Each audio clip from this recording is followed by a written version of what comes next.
of fact, I just want to show you guys what this is. For you that have never seen it before, it's just like a wool with some type of chemical in the wool.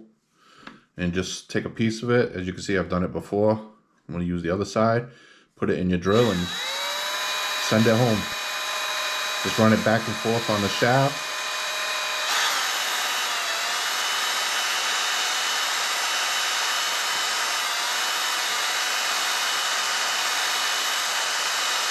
It leaves like a coating on the shaft when you're done with this.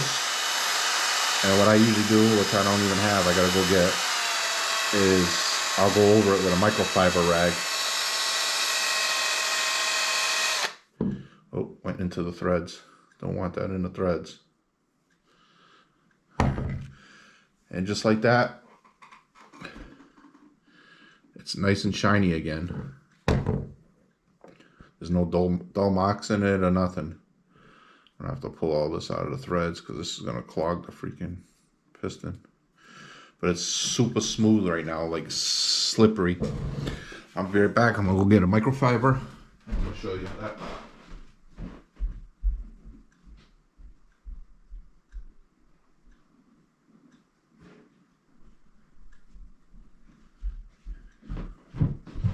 And I want to say it was Ryan Harris video I seen this on, like I said before. I thought it was pretty neat. I just used a microfiber on it.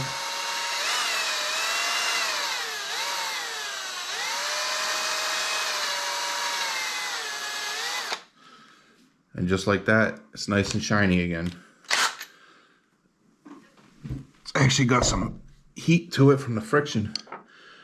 But you can feel the coating it leaves on it. Super slicky smooth. So, alright, I'm going to pause it here, put this back together, fill it with oil, let it sit. And I'll bring you guys back, show you what I did real quick. I had to press the ball into the rod end. And I didn't have pliers big enough to do it. And I didn't feel like busting my fingers open like I seen in Earl's video today. So what I did is made myself a little press.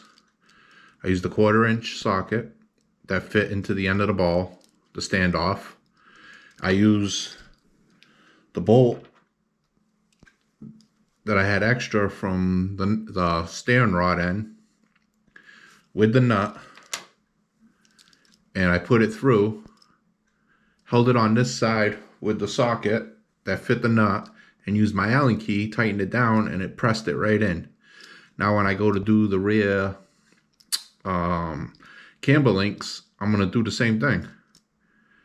Because I'm going to upgrade eventually to the either the EXBs or I might go the Scorched RC rear camber links. We'll know when I get there. These already pushed in once. I threaded it back out. I'm just waiting to play with it, and it pushes in, and I'm just going to order it. I might even order it beforehand, before it even pushes in. But yeah, I just wanted to show you guys what I did real quick. That's all I did. Made a little press and pressed it right in. I put a little bit of O-ring grease on the balls, the ball. And it pressed it right in, no problem. I was trying to use pliers, but my pliers didn't open big enough, and it kept slipping. I said, wait a minute, I could just make a press. I don't got to worry about whacking it with a hammer or anything. And it went right in, nice and easy. Yeah, I just want to show you guys that real quick. All right, they've been sitting for a little bit. I don't see any more bubbles in it, so now I'm going to top it off. Hopefully I do this right. First time doing the Outcast shocks or Armor shocks with the ladder. I'm used to all my 1/10. But from what I've seen, you fill it all the way up to almost to the top. And some people, they put the bladder into this, and then some people feed the bladder down into the cap and put it on. I'm gonna try feeding it into this.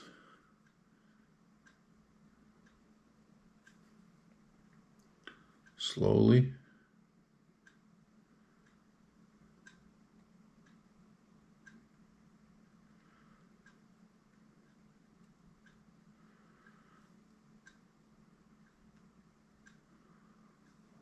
Hopefully I can get it to go down.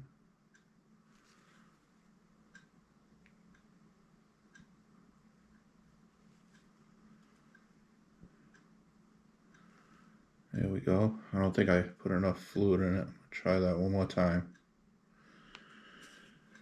Because the videos I seen, they leak fluid out, and I ain't leaking any fluid, so I think I gotta go a little bit more. And I just want to show you 2 shocks. This is all I used out of this bottle. Half a bottle. Did 2 shocks for 15 bucks. That's why I went with the 1-Up. Alright, let's try this again. I don't see any bubbles. Push it down in. Pick it up. Oh, there we go. Now we're leaking fluid. Alright. Didn't waste too much.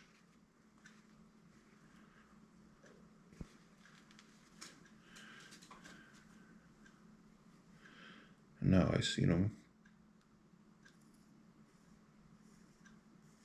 Screw the cap on. Being sure not to cross thread it like that.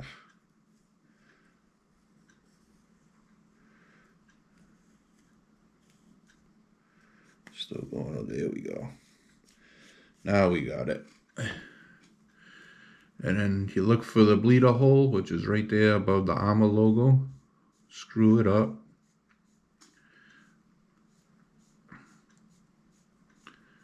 I believe till it gets snug, which we're almost there.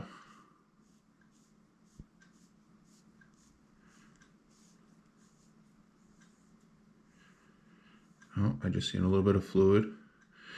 And we push this up. Here comes the fluid.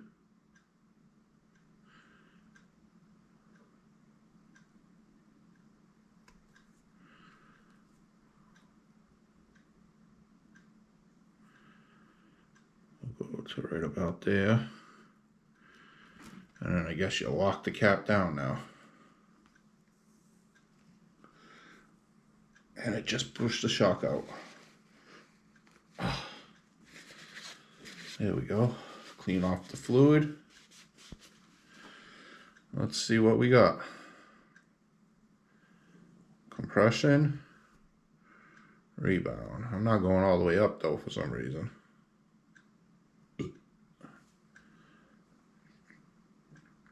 I think maybe I got too much fluid in it still. So we're going to back it out a little bit more.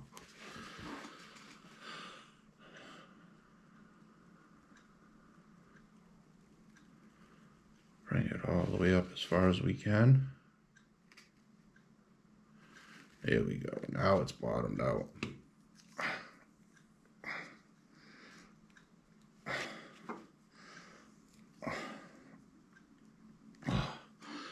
There we go.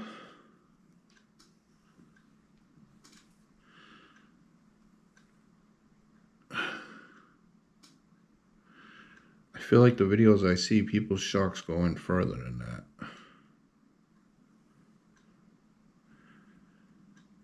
To me, that don't seem right. I do have the rebound.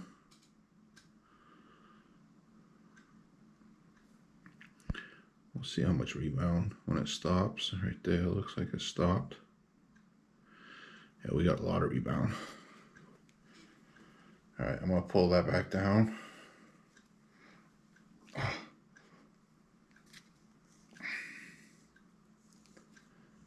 We're gonna crack that even more. Come back up with it slowly.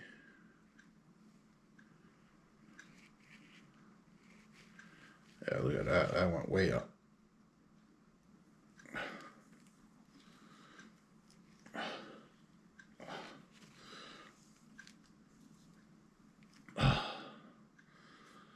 I don't know. I guess that's going to have to do.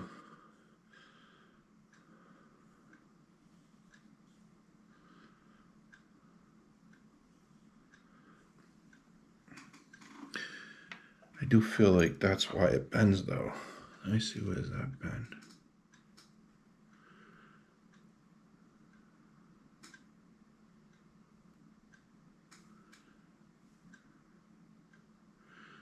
bends right about there. You can see the rubbing. Well, I guess we'll try it. Don't go all the way in though, but I think I'm bottoming out at the bladder.